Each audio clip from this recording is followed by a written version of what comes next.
বুঝতে পারলাম আমাকে আপনাকে বরণ করতে হবে, মৃত্যুবরণ করতে হবে, আমরা কেউ থাকবো না, চলে যাব। এখন প্রশ্ন হলো, যখন চলে যাব আমি আপনি আল্লাহ তাআলার কাছে কি নিয়ে যাব? আমার আপনার জন্য আল্লাহ তাআলা দুইটা জিনিস বানাইছে, একটা হলো জান্নাত আর একটা হলো জাহান্নাম।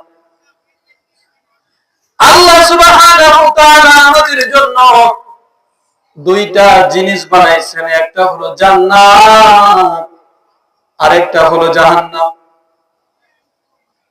আল্লাহ সুবহানাহু ওয়া তাআলা আমাকে আপনাকে বলে দিলেন, ও আমার বান্দা, দুনিয়ার জমিনে গেলে ভালো কথা, আছো ভালো কথা, তোমাকে চলে আসতে হবে আমার কাছে।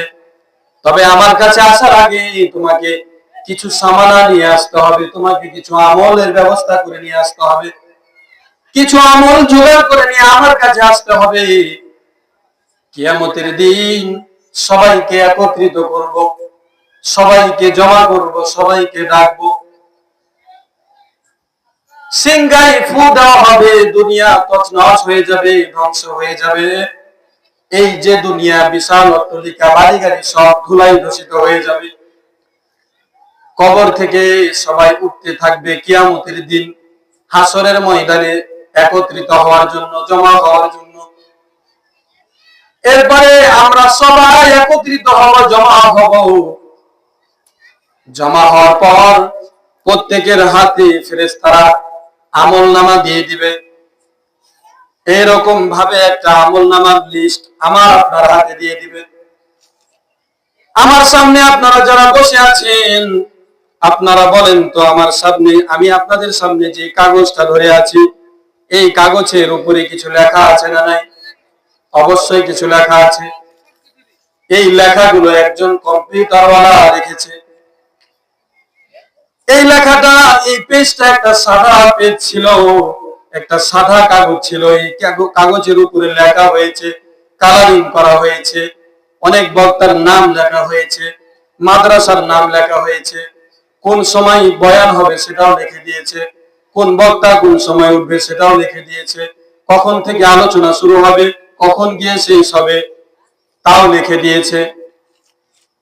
এরকম ভাবে আমার আপনার প্রত্যেকের ডান কাঁধে একটা ফেরেশতা আল্লাহ তাআলা নিযুক্ত করে দিয়েছে, বাম কাঁধে একটা ফেরেশতা নিযুক্ত করে দিয়েছে। এই যে কম্পিউটার ওয়ালাকে যখন আমি বললাম অমুক অমুক বক্তার নাম লেখো, তখন ওই কম্পিউটার ওয়ালা এই সাদা পেজে তার নামগুলো লিপিবদ্ধ করলে। এরকম ভাবে আল্লাহ তাআলা ডান কাঁধের ফেরেশতাকে হুকুম করেছেন, ও ডান কাঁধের আমার দায়িত্বে থাকা নিযুক্ত ফেরেশতা, আমার এই বান্দার ডান কাঁধে বসে বসে তুমি আমার ওই বান্দার ভালো কাজগুলো লিপিবদ্ধ করবা। যখন নামাজে যাবে তখন নামাজে যা যা করবে, যা যা নেকি অর্জন করবে, কামাই করবে, তা তা লিখবা। এই ইলিশ মারের মাহফিলের আয়োজনে আমার কোন বান্দা যদি মাদ্রাসাতে ইসালে সওয়াবের উদ্দেশ্যে যদি 1 টাকা 2 টাকা করে করে টাকা দান করে, সেটাও লিপিবদ্ধ করবা, লিখবা। এবং ভালো কাজ যা যা করবে তা তা তুমি লিপিবদ্ধ করবা। এরপরে আমার বাম কাঁধের ফেরেশতাকে আল্লাহ তাআলা বলে দিয়েছেন, ও আমার দায়িত্বে থাকা নিযুক্ত থাকা ফেরেশতা, আমার এই বান্দা যখন খারাপ কাজ করবে, অশ্লীল বেহায়াপনা কাজ করবে, নামাজ পড়বে না, ক্রামবনে বোর্ডের আড্ডায় সময় কাটাবে, তখন তুমি ওই খারাপ কাজগুলো লিপিবদ্ধ করবা। যখন একজন যুবক সামনে মোবাইল নিয়ে গভীর রজনীতে অশ্লীল বেহায়াপনা, গান বাজনা দেখে, সিনেমা দেখে, তখন তুমি লিপিবদ্ধ করবা। দেখবা চায়ের স্টলে গীবতের আড্ডা চলতেছে, চা খেতেছে আর গীবত করতেছে ইমামের ব্যাপারে, হুজুরের ব্যাপারে, উমুকের ব্যাপারে, ধুমুকের ব্যাপারে। চা খেতে খেতে অনেক মানুষেরা আড্ডা জমায়, গীবত করে। তুমি তখন ওই গীবত কে কে করতেছে ওই গুনাহগুলো লিপিবদ্ধ করবা। আমি আপনি যতদিন মারা না যাব, মৃত্যু আমার আপনার কাছে যতদিন না আসবে, ততদিন এই দুই ফেরেশতা লিপিবদ্ধ করতেই থাকবে। যখন আমার আপনার দেহ থেকে, আমার আপনার এই বডি থেকে আত্মাটা, রূহটা বের হয়ে যাবে, তখন তাদের লিপিবদ্ধ লেখা শেষ হয়ে যাবে। লেখা শেষ হওয়ার পর ঠিক তদুরূপী কাগজটাও লিখতে শুরু করেছিল। যখন লেখা শেষ হয়ে গেছে, প্রিন্ট করে কাগজটা বের করে এই মাদ্রাসার দায়িত্বে থাকা মানুষদের কাছে একজন কম্পিউটারওয়ালা জমা দিয়েছিল।